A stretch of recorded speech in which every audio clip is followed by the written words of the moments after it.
Less than a week ago, you told us you were tired of hearing we're close. So how did you spend this last week kind of getting beyond that point and ready to take the next step?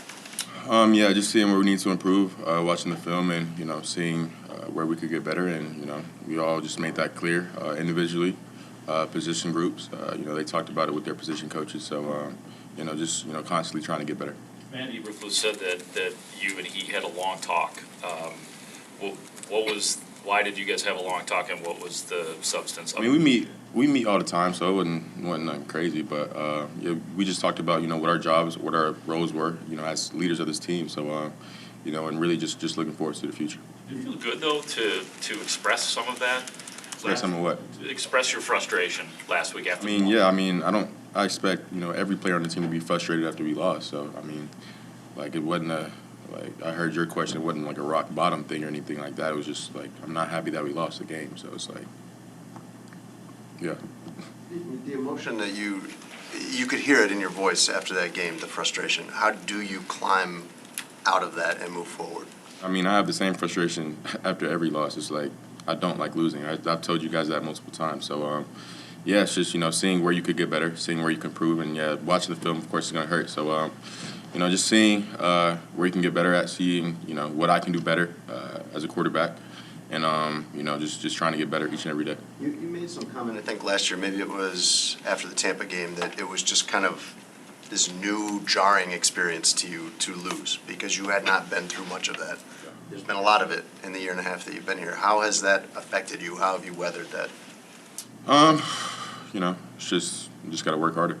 That's the only thing I know how to do. So just keep going. Patriots run a lot of man coverage. RPOs are designed to beat man coverage. How do you think that would help you and kind of the offense as a whole, like a quicker passing attack to maybe get something strung together in the passing game? Yeah, just whatever we can do. On the offensive side of the ball, just executing, just getting the run game going. Of course, just getting completions and having the guys run. So, I think that'll definitely help for sure. When you do have those conversations with Matt Eberflus, did you guys talk about not only this season but the big picture? Obviously first-year head coach, second-year quarterback, and kind of what you want to build together. Not really. We're just focused on this week in this game. So yeah. We've talked about wanting to have each player or point out maybe 2 or 3 things that they're doing well, 2 or 3 things that they're not doing well. What was your feedback? Matt Eberflus had said that during this mini bye week they were going to show each player 2 or 3 things they're doing well, 2 or 3 things they have to work on. I was asking you, what was the feedback that you received? Yeah, the stuff that I'm doing well, of course, keep doing it, keep getting better, and then the stuff that I'm, that I need to get better at, just keep doing that. So yeah, or just get better at that. What were some of the things they said? I'm just gonna keep that, within the team walls, because of course, it's just game plan stuff. So just get. Just like I always say, I gotta get better at everything. I haven't reached, my full potential in every, in any aspect of the game of quarterback play. So just continue to get better. What's your self-assessment at this point in the season? That I can play better, and I'm always gonna be like that. So, like I said, I'm a perfectionist, but it's hard to be perfect. So, like I said, I can get better at everything regarding quarterback play. You've talked about the extra work that you put in with Darnell Mooney. Going back to the off-season training camp and all that, staying late at the facility.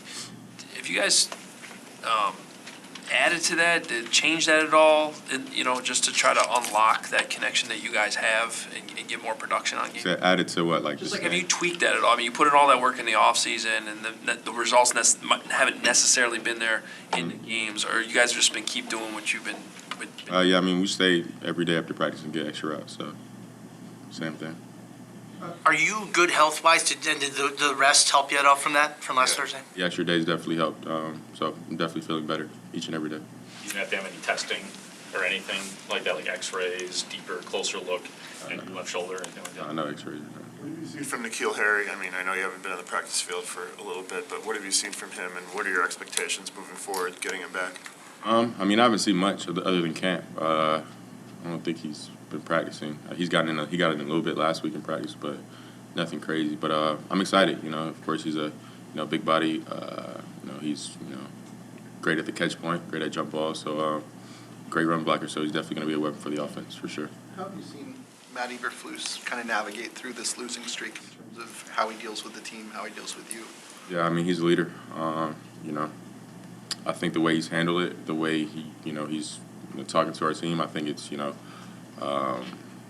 the word I'm looking for? Just he's just positively tried to make it a positive thing rather than a negative thing. Of course, you can look back, oh, we're on a losing streak, this and that, but at the end of the day, like, that's over. Like, it's whatever day today is, whatever today's date is, that's what it is. And of course, we play the Patriots on Monday night, so that's what we're looking forward to. Is that hard to do?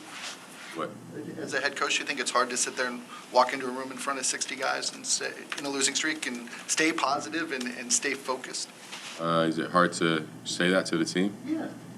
Or is it hard to, try and pull a team out of a losing streak? I feel like that'd be more of a question for him, to be honest, to see his point of view on it. But yeah. What is Mooney's versatility as far as just like playing those multiple receiver spots, whether he's X, Y, Z?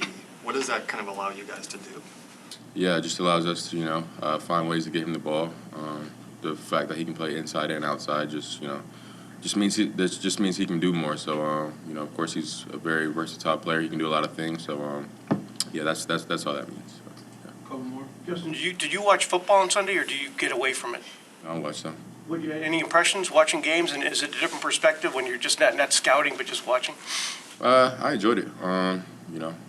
Enjoyed it for sure. But yeah, I mean, now I feel like I've just watched football in such a different way than I used to. I'm looking at like the defense, what plays are running, what concepts are running. So just enjoy watching it like that. Learn anything, or? Yeah, I mean, every time you watch, you learn. So really just watching, future opponents we may play later in the year. So it's kind of, just storing that in the bank. Last year, one of your better games came on Monday Night Football in Pittsburgh. Did you embrace the fact that this week, coming off the losses you've had, is on Monday night on a big stage? I don't really necessarily look at the day that we play. I just play every game my hardest and the best I can. All you guys are obviously trying to grow in this offense, yourself included, the wide receivers. But can you talk about the cumulative impact on you from not having a consistent pocket all the time? I'm asking, like, there are plays when the pocket is there for you, but is there a cumulative impact when it's not there that kind of impacts you? Yeah, for sure. That was actually one thing that me and Luke and Andrew talked about. I felt like later in the game I was getting, like, my internal clock was speeding up a little bit just because of the past, maybe the past buckets that I were getting in the game. So I just, told them to where if they feel like that I'm, getting antsy and, maybe leaving the pocket too early when it's there, just remind me to reset after every play because, of course, there, like you said, there's going to be times where I do have time and I can sit in there. But, yeah, that's definitely a big thing, just, making sure that just because they got back here fast the last play or 2-3 plays ago doesn't mean they're going to get back fast. So just playing every play and, just seeing that every play is going to be different. So.